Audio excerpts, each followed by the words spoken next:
तर मित्रांनो, या व्हिडिओमध्ये मी तुम्हाला सीमॉस इन्व्हर्टर मायक्रोवेव्ह सॉफ्टवेअरने कसं इम्प्लिमेंट करायचं ते शिकवणार आहे. पहिल्यांदा मायक्रोवेव्ह 3.5 चं सेटअप तुम्ही कॉपी करून घ्या. त्यानंतर हे ऍप्लिकेशन तुम्ही ओपन करायचं. ओपन केल्यानंतर एक डायलॉग बॉक्स येतो, त्याला ओके म्हणायचं. सर्वात पहिली स्टेप आपल्याला घ्यायची आहे ती म्हणजे फॉन्ट्री सिलेक्ट करायची आहे. फाईल, सिलेक्ट फॉन्ट्री,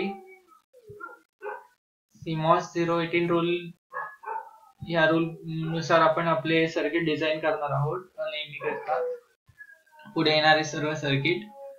आता आपल्याला हे सर्किट इम्प्लिमेंट करायचं आहे युजिंग CMOS मायक्रोवेव्ह सॉफ्टवेअर. यामध्ये आपल्याला एक PMOS लागणार आहे, एक NMOS लागणार आहे. एका PMOS चा सोर्स आपल्याला VDD ला कनेक्ट करायचा आहे. त्यानंतर PMOS आणि NMOS चे दोन्ही याचे ड्रेन आपल्याला शॉर्ट करायचे आहेत आणि NMOS चा सोर्स VSS ला कनेक्ट करायचा आहे. दोन्ही याचे गेट शॉर्ट करून त्याला इनपुट म्हणजेच A द्यायचा आहे इन्व्हर्टरचा, आणि दोन्ही याचे जे शॉर्टेड ड्रेन असतील ते आपला आउटपुट टर्मिनल असतील. तर मग मी तुम्हाला पहिले याच्यातले मायक्रोवेव्ह मधले थोडेसे फंक्शन्स एक्सप्लेन करून देतो जे की अवेलेबल आहेत. हे ड्रॉ बॉक्स, आपल्याला कुठल्याही एलिमेंटचा बॉक्स एखादा जनरेट करायचा असेल तर हा बॉक्स आपण ड्रॉ करू शकतो. आपल्याकडे पॉली, मेटल असे वेगवेगळे ऑप्शन्स आहेत. मेटलचा box, metal 2, P diffusion, N well, असे आपण वेगवेगळे एलिमेंट्स युजिंग आपण आपल्या डिव्हाइसेस जनरेट करत असतो. त्याकरता आपल्याला हे बॉक्स ड्रॉ करायची गरज पडू शकते जर का आपण सर्किट जनरेटेड डिव्हाइसेस वापरत नसू तर. त्यानंतर इथे डिलीट गन आहे. ही या ऑप्शनवर सिलेक्ट करायचं आणि त्यानंतर तुम्ही इथे क्लिक केलं तरी डिलीट होतं, किंवा मग जे लेआउट आपल्याला डिलीट करायचं आहे त्याच्या सभोवताली असा एक चौकोन ड्रॉ केला तरी ते डिलीट होतं. त्यानंतर इथे कॉपी एलिमेंट आहे. कॉपी करण्याकरता जे एलिमेंट आपल्याला कॉपी करायचे आहे त्याच्या भोवताली चौकोन करायचा, क्लिक केलेलं सोडायचं, क्लिक करून चौकोन ड्रॉ करायचा, रिलीज करायचं आणि जिथे आपल्याला हे प्लेस करायचे आहेत तिथे क्लिक करायचा. त्यानंतर याची आपण विड्थ कमी जास्त करू शकतो ड्रॉ केलेल्या एलिमेंटची. याच्या दोन पद्धती आपल्याला वापरता येतात. एक तर आपण त्याच्या काठावर क्लिक करायचं याच्या एजवर एक्झॅक्टली, किंवा मग त्याच्या एजवर एक परपेंडिक्युलर ड्रॉ केला तरी तो सिलेक्ट होतो आणि आपल्याला याची विड्थ कमी जास्त करता येते. नंतर हे zoom in, zoom out functions आहेत आपल्याकडे. सिलेक्ट ऑल जेव्हा सिलेक्ट करतो आपण तेव्हा आपल्या स्क्रीनवर आपल्याला दिसेल अशा फॉर्म मध्ये आपण जेवढे पण एलिमेंट्स प्लेस केलेले असतात ते एकत्र येतात. त्यानंतर इथे रन सिम्युलेशन, जेव्हा आपण एखादं सर्किट सिम्युलेट करतो त्याकरता हे वापरतो. ही रूलर आपण ड्रॉ केलेल्या याचा डायमेन्शन व्यवस्थित आहे का, आपल्या डिझाईन स्पेसिफिकेशन नुसार आहेत का, त्याकरता आपण ही रूलर वापरू शकतो. त्यानंतर इथे DRC रूल चेकर हे आपल्याला वापरणार आहोत. जे आपण डिझाईन तयार केलेले आहेत ते आपल्या CMOS रूल नुसार आहेत का. जी रूल बुक आपण सिलेक्ट केलेली होती फॉन्ट्री मध्ये ते हे कन्फर्मेशन देतं. आणि कुठला एरर किंवा काही चुकलं असेल तर ते आपल्याला तसं हे करतं. तुम्ही तुमच्या टेक्स्ट सर्किटला नाव सुद्धा देऊ शकता इथे या टेक्स्टनी. त्यानंतर हे पॅलेट इथे यावर क्लिक केल्यावर हे पॅलेट अवेलेबल होतं आणि ही आपण स्क्रीन मूव्ह करू शकतो अशा प्रकारे. आता आपण याला डिलीट करून देऊयात. तर आपण आपलं सर्किट इम्प्लिमेंट करणार आहोत CMOS मध्ये. त्याकरता आपल्याला एक PMOS आणि एक NMOS लागणार आहे. तो आपण इथे जनरेट करूयात पॅलेट मध्ये. आता या पॅलेटला मी थोडंसं इंट्रोडक्शन देऊ इच्छितो. इथे आपल्याला MOS जनरेटर आहे, VDD सप्लाय आहे, हाय व्होल्टेज सप्लाय आहे, PSS म्हणजेच ग्राउंड आहे, क्लॉक इनपुट देता येतो आणि वेगवेगळ्या प्रकारचे आपण लेअर सुद्धा तयार करू शकतो या पॅलेटनी. या लेअर एकमेकांशी कनेक्ट करता आपल्याला कॉन्टॅक्ट वापरावं लागतात. जसे की आपल्याला जर का मेटल आणि पॉली यांच्यामध्ये यांना कनेक्ट करायचं आहे, शॉर्ट करायचं आहे, तर मग आपण मेटल टू पॉली कॉन्टॅक्ट वापरू. N diffusion to metal contact, P diffusion to metal contact, metal 1 to metal 2 contact, metal to metal 2 contact, अशा प्रकारे. आणि इथे आपल्याला 3 व्हर्च्युअल एलिमेंट सुद्धा मिळतात, व्हर्च्युअल कॅपॅसिटर, व्हर्च्युअल रेजिस्टर आणि व्हर्च्युअल इंडक्टर, जे की आपण ऍज अ लोड म्हणून वापरू शकतो. लक्षात घ्या, हे व्हर्च्युअल जे एलिमेंट आहेत ते आपल्या ऍक्च्युअल सर्किट डिझाइन मध्ये कन्सिडर होत नाहीत, ते फक्त आपण सिम्युलेशन करता वापरणार आहोत. आता मॉस जनरेटर वर क्लिक केलं मी. क्लिक केल्यानंतर इथे बाय डिफॉल्ट ज्या विड्थ आणि लेंथ आलेले आहे याच सध्या मी वापरणार आहे एनमॉस साठी. विड्थ 1 मायक्रोमीटर आणि 0.2 मायक्रोमीटर. लक्षात घ्या, यात जर का विड्थ आणि लेंथ नाही आल्या तर मग आपण फाउंड्री चुकीची सिलेक्ट केलेली आहे.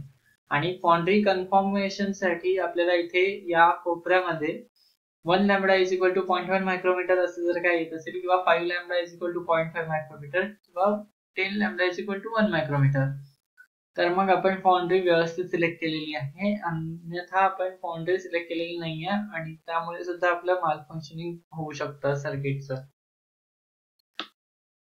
मग इथे एकच आपल्याला एनमॉस लागणार आहे, त्यामुळे नंबर ऑफ फिगर्स आपण एक ठेवतो आहोत. एक एनमॉस जनरेट केला, इथे प्लेस करूयात.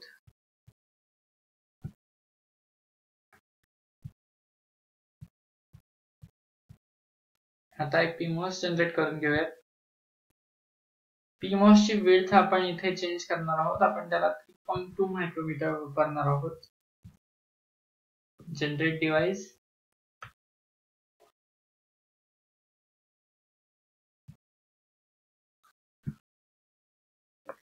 आता आपल्याला कनेक्शन करायचे आहे ते या सर्किट डायग्राम नुसार. दोन्ही याचे गेट शॉर्ट करून आपण त्याला इनपुट देऊयात.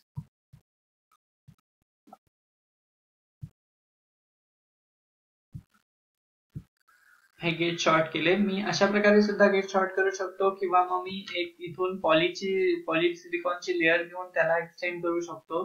जसं की आता मी मेटलची लेअर घेऊन तुम्हाला व्हीडीडी कनेक्ट करण्याकरता एक हे एक्सटेंड करून दाखवतो.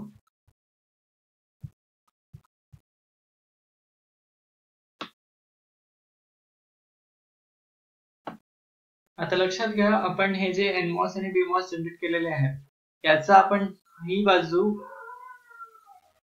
ऍज अ सोर्स कन्सिडर करणार आहोत पीमॉस ची. हा जो आहे हा पॉली सबस्ट्रेट, हा आपला गेट आहे.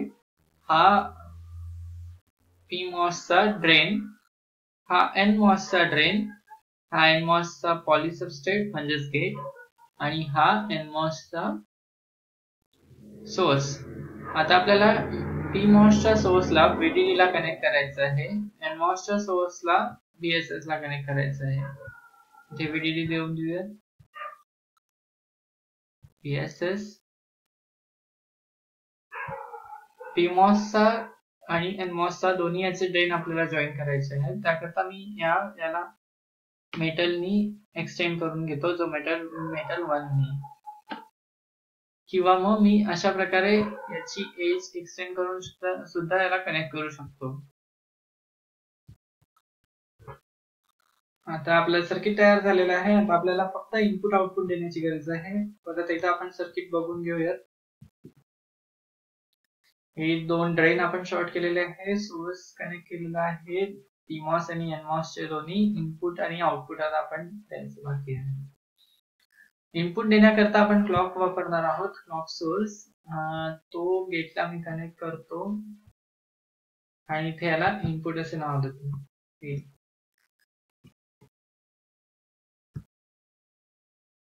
या पॅलेट वर हा एक डोळ्यासारखा जो सिम्बॉल आहे व्हिजिबल नोड, त्याला आपण आउटपुट म्हणून घेणार आहोत. तो आपण ज्या कोणत्या पण मेटलवर किंवा पॉलीवर सबस्ट्रेटवर आपण ठेवूयात, त्यातून फ्लो होणारे सिग्नल्स आपल्याला आउटपुट मध्ये व्हिजिबल होतील, त्याकरता आपण हा वापरतो चेक सिम्युलेशन करता. याला आपण वाय असे नाव देऊया.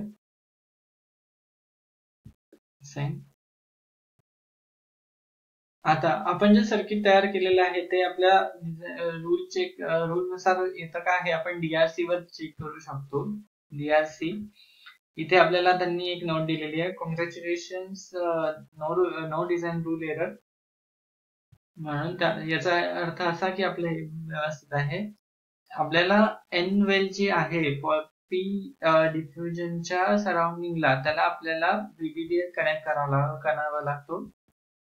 हा व्हीडीडी मी कनेक्ट करतोय आणि आता आपण सिम्युलेशन रन करून बघूयात, जेणेकरून आपल्याला आपल्या इन्व्हर्टरची फंक्शनॅलिटी चेक करता येईल. जसं की इन्व्हर्टरचं फंक्शन आहे, त्याला 0 इनपुट दिल्यावर तो आउटपुटला 1 देतो आहे, 1 इनपुट दिल्यावर आउटपुटला 0 देतो आहे. याचा अर्थ आपण सर्किट व्यवस्थित डिझाईन केलेलं आहे. आणि यामध्ये आपल्याला आपल्या सर्किटचे फॉल टाइम आणि राईज टाइम सुद्धा पाहता येतात. आणि इथे पॉवर डिसिपेशन नोट करता येते आणि व्होल्टेज टू वर्सेस व्होल्टेज मध्ये आपल्याला डीसी ट्रान्सफर कर्व सुद्धा बघता येतो. ह्या सर्व याची प्रिंटआउट आपल्याला काढायला लागते आणि आपल्या कम्प्लिशन करता.